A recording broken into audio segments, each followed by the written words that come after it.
Fransa'nın kale kentindeyiz. Şu anda kale kentinin biraz şehrin dışındayız ve yol kenarında kalmış bir yerdeyiz ve arkamızda gördüğünüz bir grup göçmen burada zor şartlar altında yaşam mücadelesi veriyor.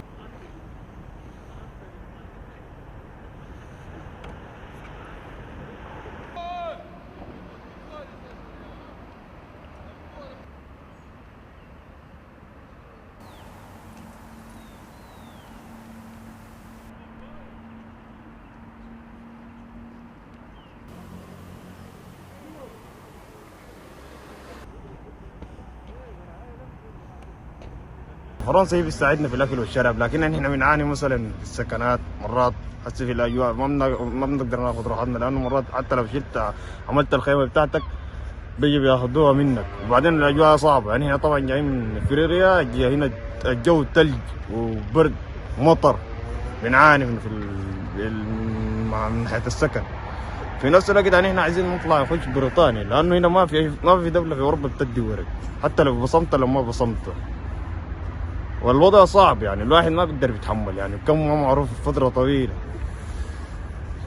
دي كل القصة، يعني المهاجرين بيعانوا معاناة ثقيلة، يعني حتى في المواصلات بيعانوا من حاجات كثيرة، يعني حتى مرات ما بنلقى حتات بنعاني. يعني مثلا الأكل والشراب بنجيبه بصعوبة، يعني بناخذ مسافة، بنمشي على رجلينا، مرات بنركب الباص ما يكون ما في يوم ما شغال. يعني قصص كثيرة، يعني الواحد بيعاني والله. بسم الله الرحمن الرحيم. حاليا احنا في فرنسا، هنا في دولة كالي والله بنعاني، بس يا اخوكم زي ما قال اخونا نفسك قبل شويه عن قصة السكنات دي، بس والله العظيم بنعاني شديد، يعني مع الاجواء والمطر، مرة جليد مرة برد مرة سخان، يعني ما قادرين غاية الحمد لله. حتى قاعدين نقعد تحت الكباري هنا، جوز الليل شغالين في صيانة طبعا زي ما شايف، ويجوا شغالوا الليل خيامنا الليل راسنا مقطوع، ما عارفين انه وين زاد.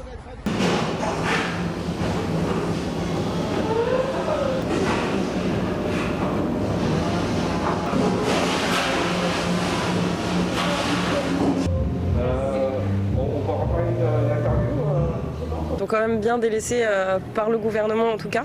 Voilà, nous les associations on essaye de pallier, mais en même temps de remonter au gouvernement les manquements qu'il y a ici et les problématiques qu'il y a ici. Après c'est très difficile de se faire entendre. Le gouvernement ne fait pas du tout le nécessaire, ils font je dirais le minimum pour savoir se défendre un petit peu. Des affaires personnelles peuvent être saisies, confisquées, volées, que les gens ne pourront pas retrouver.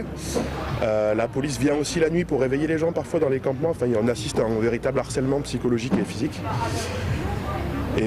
Et les conditions météo sont très dures en ce moment, mais ça n'empêche pas les forces de l'ordre de confisquer des tentes malgré tout. Tous les matins, quasiment à la même heure, la police va arriver, enfin toutes les 48 heures, forcer les gens à se lever, déplacer leur tente sur une vingtaine, une trentaine de mètres. Pour ceux qui ne seront pas là, leur tente sera saisie.